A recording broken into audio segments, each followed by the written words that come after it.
c'est quand on peut, avec un même service, les mêmes infrastructures de services, produire des services différents. Par exemple, les banques qui vendent en même temps des assurances, ça c'est des économies de gamme. La Poste. Oui, la Poste, donc ça et ça, les technologies servent à favoriser les économies de gamme. Et, troisième aspect, les technologies permettent aussi, en même temps que de faire des économies d'échelle, de faire des produits beaucoup plus personnalisés.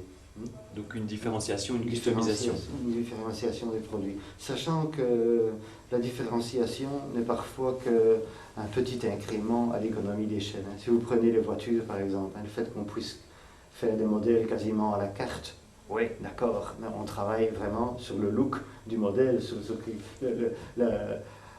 la racine de la rentabilité de l'industrie automobile, c'est quand même le fait de faire des économies d'échelle. Et le marketing intervient pour travailler sur la personnalisation du produit qu'on fait, mais tout en bout de chaîne. Parce que la personnalisation du produit, ça va être la couleur de la peinture, des accessoires, des options qu'on rajoute ou on ne rajoute pas. Et effectivement, là on peut accroître le nombre de combinaisons. En quoi les nouvelles technologies ont-elles changé le principe d'économie d'échelle, notamment par la diversification accrue des produits?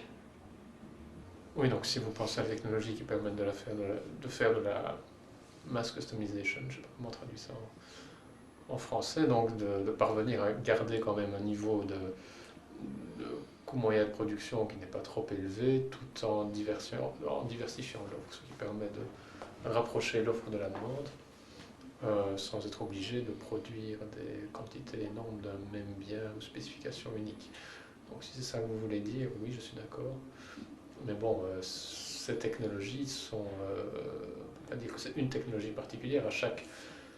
À chaque type de produit, on va trouver différentes manières pour atteindre cet objectif qui est de produire moins, mais plus diversifié, tout ça à un coût qui reste abordable. Pensez-vous que les nouvelles technologies ont permis d'avoir une plus grande différenciation de produits? Oui. Et donc, on peut se le permettre. Je parle même en cimenterie, je suis resté 10 ans en cimenterie.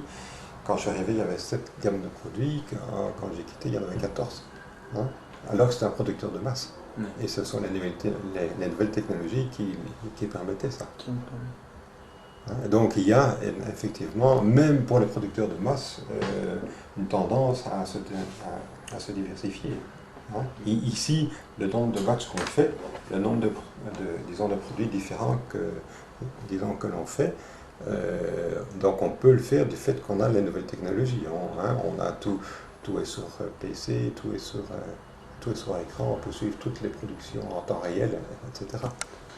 Je crois qu'on est plus ouvert aux besoins de la clientèle parce qu'on a plus de possibilités de produire telle et telle gamme de produits. On peut ouvrir la gamme de produits parce que les nouvelles technologies le permettent, effectivement. Mais sur base de ce que j'ai un peu vu dans l'industrie, je ne vois pas, je crois qu'il y a l'appel de la diversité qui est bien là et qui sont des opportunités de vente, c'est vrai.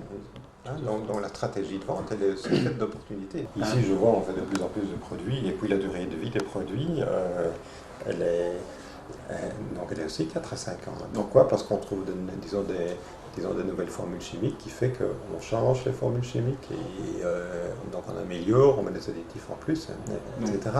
Pensez-vous que les systèmes de contrôle sont de plus en plus évolués? Avec les nouvelles technologies, l'information et la communication, indiscutablement, ils sont non seulement plus évolués, mais plus sournois aussi.